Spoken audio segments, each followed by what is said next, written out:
And we're back here on Twisted Mix on Penn's Peak Radio. It is Kara in the studio with you. And I am very, very privileged to be chatting with a legend in the music industry this morning. I am talking with Marty Raybon of Shenandoah. How are you doing today, Marty? I'm doing absolutely great. Kara, how are you doing? I am doing fantastic. It's been even a better morning now that I'm chatting with you. Well, wow, we ever looking forward to getting up and seeing y'all Friday. And we're so excited. Now, I was trying to look back and see, have you guys been here at Penn's Peak before? I'll be honest with you. I don't know. I had been gone from the group for about 17 years. I'd left in 97 and came back 2 years ago. And I know since I've been back, we hadn't been there. But and I can't recall if we'd ever been there, prior to that. Yeah. I'm not real sure about that. But I know one thing. I know that we are pumped and ready to make it that way come Friday. Well, we are we are forevermore going to put some Alabama throwdown on y'all up there. That sounds fantastic. We're so excited for that. Especially, after the year you guys have been having. It's been a crazy one, 2016. I mean, you released Good News Travels Fast in April. What has been your outcome of that album being released? Well, it granted 2 Dove nominations, and to be honest with you, Kara, I mean, in the past we had recorded some gospel music, on several of our. I don't even know what you call them anymore. People call them projects. People call them albums. People call them CDs. People call them. And now they got this other buzzword, music drops. So whatever it is, anyway, we've had a music drop this year in that gospel album, and while in doing so, we didn't really do it for anything other than being able to. They had approached us about doing a gospel project, and of course, I love the Lord, and we all do. Anyway, so. When they said, "Look, we'd like for y'all to do a gospel album for us," and we all said, "Man, that's kind of neat, to be able to do that." Yeah. And going in to do it, our intention wasn't about what all we could go over into the gospel field and start winning awards and that kind of stuff. We just really wanted to go in there and do some songs that that would say some meaningful things to people and cause them to think and that type of stuff about the goodness of the Lord and all of other kind of stuff. So we had no intentions for any of that stuff. And in the process of doing that album, we've been in the studio with Jay DeMarcus with Rascal Flatts, doing a country project as well too that's supposed to be coming out. We celebrate 30 years of being in the country music business next year. Yeah. And so therefore, we'll have to come with a single first before the album comes out. But the album will be released the third quarter of next year. And, man, what you said a while ago, it was really the truth. I mean, it's been wild. I mean, it seems like every time we turn around, we're either going somewhere or going back in the studio. And to tell you the truth, this year has passed by absolutely so quick. And they normally say, when you stay busy, it normally does, and I can attest to that. I mean, look, here we are in November. Where to go? And it just seems like, I mean, that's the truth, and and it just really kind of seemed like, the year just flew by. Yeah. Well, Marty, you for the gospel and then the country, do you see yourself writing differently for each album, or was it kind of the same feel? No, I think kind of, it's when it comes to writing, I think it's really kind of, what you are as an individual and who you are as an individual, and the wonderful thing about writing is, you get a chance to whether you tell everything, or not, you get a chance to share a little bit about you, and everything that you write, and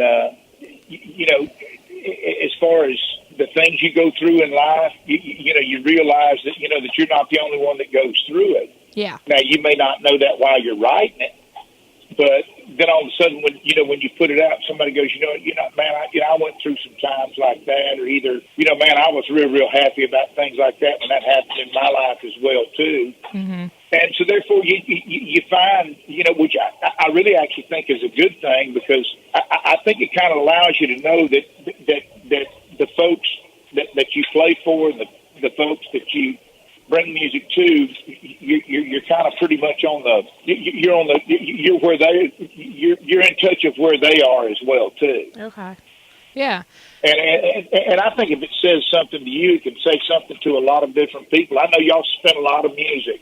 Mm-hmm. And so therefore, Kara, I'm sure that there's probably songs that you spend that you'd say, I tell you, I didn't write that, but boy, I sure can identify with Mm-hmm. it.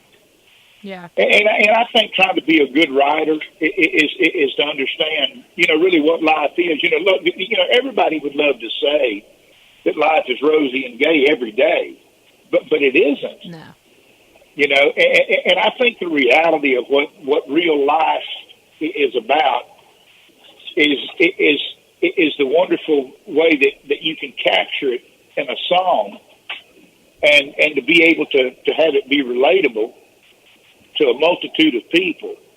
And that way, I think you win when you do stuff like that. So, and then of course, when it comes to the gospel stuff, when you're writing gospel stuff, when it comes to that stuff, man, I just write my heart. Mm-hmm. Just try to tell how it is. And look, there's a misconceived notion that a lot of people have about Christians. They think that once you get saved, your troubles are over. Man, I found that when I got saved, man, my troubles started, because all the things that I liked doing that was ugly, I wasn't supposed to be doing. It's all coming to light. Well, I mean, so you are celebrating 30 years. You came back. What would you tell yourself as a performer if you could go back and be like, okay, this is how it is? What would it be? What would you go back and tell yourself? Well, I think there's a lot of things that again, it's like life, that, as you live, you learn a lot of things. Mm-hmm. And I think me and Mike McGuire have been able to do through the years that we've been playing and singing music. I think there's a lot of things that we had learned in the early days as a young group that if we'd have known the shortcuts then that we know now, yeah, and how to get to a place, instead of having to go around this and do that and do all this and jump through this hoop and that kind of stuff, and realize, look, that stuff don't make any difference. Mm-hmm. This is the stuff that matters, and this is the stuff that you need to concentrate on. Now, I can say honestly, we didn't do that all in ignorance. Yeah. When you got a management company and a record label that's telling you this is what you need to do and this is what you don't need to do, there was a few times we thought, man, we don't need to be doing that. That's not. We don't feel like that's what we need to do. Yeah. We need to be more ourselves, and I think when the tide turned is when we started doing things that we felt like, again, what I was mentioning to you about songs relating to people. Mm-hmm. I think when we found out that, look, we know the crowds and we know the people because we talk with them. We go out and we do autographs. We spend time with people. Yeah. We know what they're thinking. It's not just a chart. It's not a number on a chart. It's really actually a real life situation with this individual or that individual and stuff like that. And you get to thinking that look, I know all that stuff sounds good, and I know it sounds like it's a big business and stuff like that. But when it comes down to it, it comes down to one thing: it's what the song says to somebody. Mm-hmm. What it means to them, and whether it'll work for them. Yeah. And if it does, the only way in the world that you ever figure that out is look, don't go around your elbow to get to your thumb when you already know where you're at. But a lot of times when you're led in a direction, you go, no, let's do this before we do that. When you think that, look, if we would go ahead and come with this now, we could further on and move toward that. This would be a great one after that one. Yeah. Don't So, skip the steps. And that way, you just kind of, like I'm saying, it's like life. You just kind of learn the things that you learn, and try not to make the mistakes, or if you've been over that rough patch of road or whatever, in a career trying to do this and do that, you kind of learned your lesson. So, look, we don't want to do that again. Mm-hmm. So I think it's, it's been a great learning experience, and if there was anything to take back, or anything that I wish we did know, 30 years ago, that would be what it would be. Yeah. Well, that's good. I think everything should just be a learning experience, no matter what. And I really think that's a testimony to you guys, how you were saying, like, it helps with the fans. You're talking to the fans. You're talking to the people. You're not just talking for the numbers, basically. Yeah, because to be honest with you, the one thing that we would hear from the label when we first started was, look, you're only as big as your last record. Yeah. You're only as big as your last record. Well, in 1990, we were out with Randy Travis, and everything we did, I think the smallest house we played was like 8,000. Mm-hmm. And then on some of those 8,000 seaters, we were having to do 2 shows because the tickets sold. Yeah. Now, at that time, the industry was saying that Randy Travis was over. Mm-hmm. And man, you sure couldn't have proved that by the front stage being lined with roses for an artist that was over. Yeah. Because it sure didn't seem like that way to us. Yeah. And we just seen how that's not necessary. Look, it may be in the numbers that they have, mm-hmm. but people have a loyalty, and that's the wonderful thing about country music, and where it's been for us and so many other artists. You take a group like the Oak Ridge Boys or the Bellamy Brothers, and as long as they've been doing it, they still do tremendous. And the reason why it is because they've got that rapport, with the audience, and it's a fan base that they had built and have savored for years. Yeah. And I would tend to want to believe, and I don't mean this in a braggadocious statement, but I would tend to want to believe that we found ourselves kind of in the same place, but I do believe the reason why it is because look, you do spend time with people. And it's not, you don't spend time with people because you got to spend time with people. You spend time with people because you want to. Mm-hmm. I love people. I love being around them. I love monkeying with them and kidding with them. In fact, let me tell you this funny story. I called this morning when Cole Johnstone would give me the number to call. Mm-hmm. When I called, it said something other pediatrics. Yeah. I said, beg your pardon? And said something pediatrics. And I said, pediatrics. And I said, man, I was trying to call a radio station. She goes, oh, no, this is pediatrics. And I said, oh, okay. She said, but I'll hum you a tune if you want to hear it. And that's what you want out of people. You got to find those people. Well, hey, listen, Carrie. Anybody can be a stiff. Oh yeah. Anybody can be boring. It's those times that when you have opportunity to carry on with people, you find that you're actually starting up a relationship with somebody because now you've opened the door to allow them to know that, look, you actually can talk back and forth, yeah, like you would with anybody. And I think that's wonderful because I think relationships. I think being able to communicate with people. I just think that's a great thing. Yeah. And that's exactly what we'll do at Jim Thorpe on Friday night. What we're going to try to do the best we can is to get up there and build a bridge from the front of the stage to the front row. Well, we are very looking forward to that. We like getting the crowd involved in it. We don't mind them yelling out song titles and all that other kind of stuff, and singing along, yeah, and this kind of stuff. I mean, we just try to do everything in the world we can just to try to make everybody feel as good about being there as they possibly can be, and what we want to do, for 90 minutes or 2 hours, we usually contracted for 90 minutes. We normally play more than that. But the thing about it is because, we get out there and we get to doing this, and then somebody will yell for something, and then we'll do that and that type of stuff. So with that as it is, getting people involved, and we're also doing a tribute to Merle Haggard as well too. Of course, Haggard left in April, and man, he was such a big influence on country music. But being in country music, he was a big influence in our life as well too. Yeah. And so we thought, man, what a better way to put it? Man, let's do a Haggard tribute. That's fantastic. And let's try to find in those 50 years that he had. Let's try to find some songs that of course, that would be the ones that everybody would know. Yeah. Like Working Man Blues and Silver Wings and The Way Love Goes and Rambling Fever and stuff like that, and Mama Tried.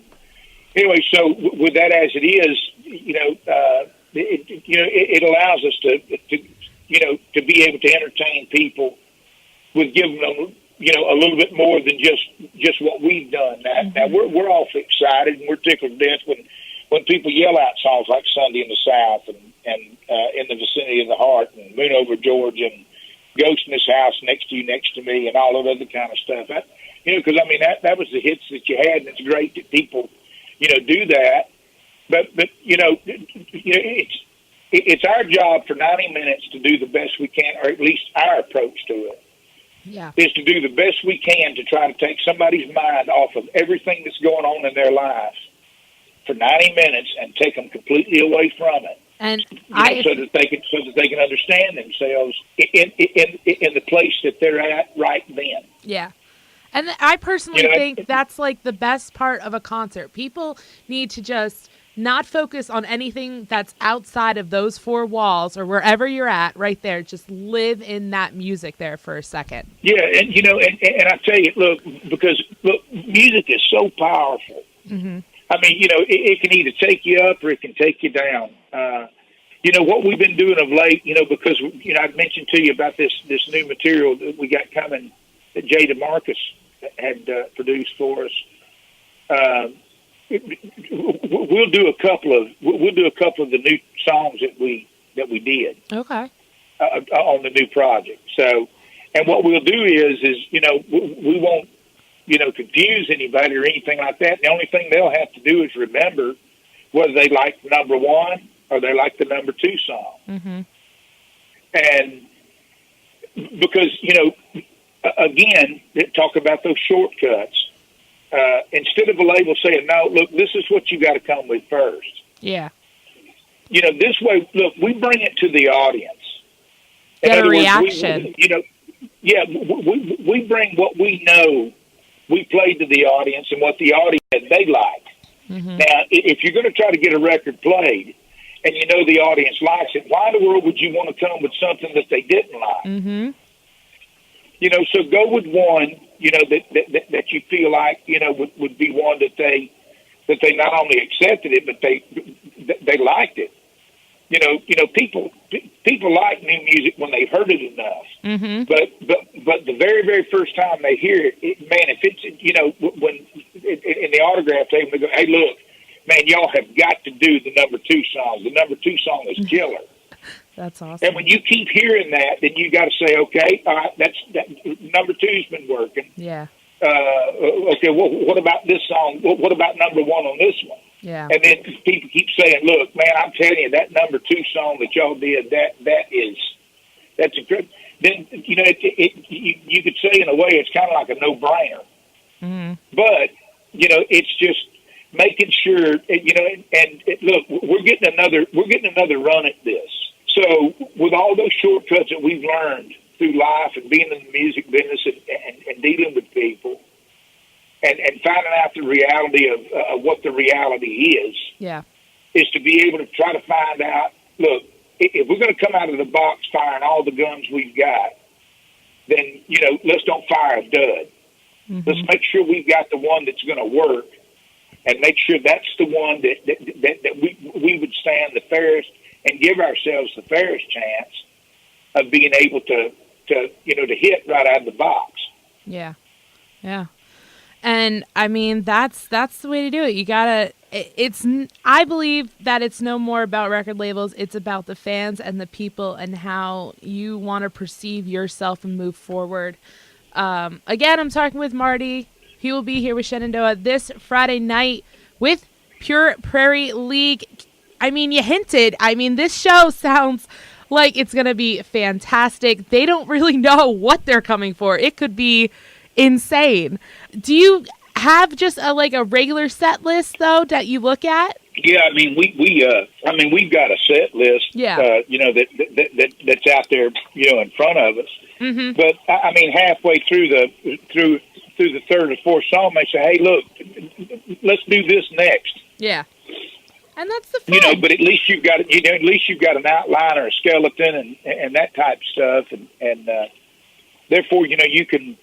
You know what you want to do, because when we set a set list out in front of us, it's a list that we put a little bit of thought in, because we want to energize the crowd. Mm-hmm. Then we want to take them to different levels emotionally through a set, and in that way be able to reach all those emotions while entertaining them, and at the end of the evening.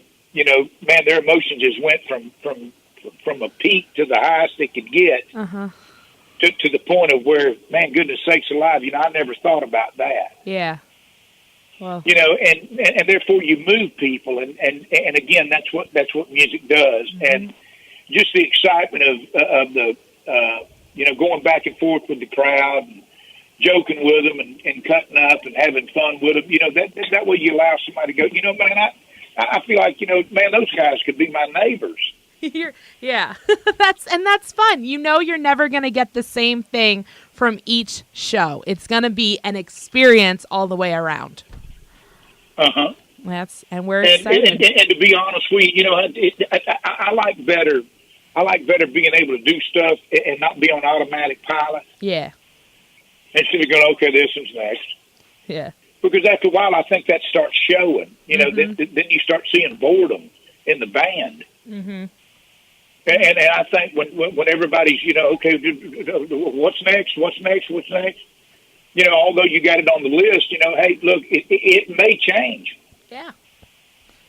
So therefore, you keep that excitement in the band. Therefore, it washes over into the audience, and before it's all over, you just keep things. Up and moving, and mm-hmm. keep it high energy and stuff like that. And then again, you do the songs that and I'm sure we'll do one of the new songs is a ballad. Okay. And man, the lyric in that thing is just man, it is so real. Mm-hmm. I mean, it really is. I mean, it is. Everybody can put themselves in that spot. Boy, girl, whatever. Yeah. You can put yourself in that place. You can go. Man, I can remember that. Man, when I was 21, I can remember that. So it's that kind of stuff that just it just makes what our motive is just try to make for a good show for everybody. I think it's going to be, and I think everyone is going to love it. We're excited. It's going to be a fantastic show. We're excited to have you gentlemen here. If it's your first, if you've been here before, it doesn't matter. It's going to be a great time. Marty, thanks so much for taking time out of your morning and chatting with me. Oh, hey, Carrie, it's been my pleasure. It sure has. Now, are you going to be at the show, or am I going to have to call the pediatric women back and have them come to the show? Maybe both.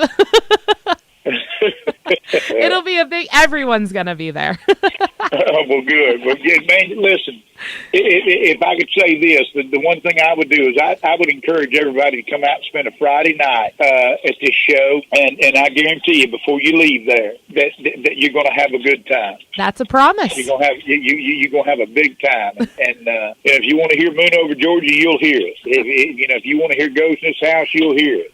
and Yeah. 24 roses, and I guarantee you, before we quit, we'll do it, and probably do a whole bunch of other stuff in between there. And a big experience all the way around, and new stuff. They get to hear some new stuff. That's a big one. Yeah, brand spanking new stuff. In fact, that hadn't even been released type stuff. See, they get it all. They get it all, and we're excited. We're going to be giving away some tickets later on the show.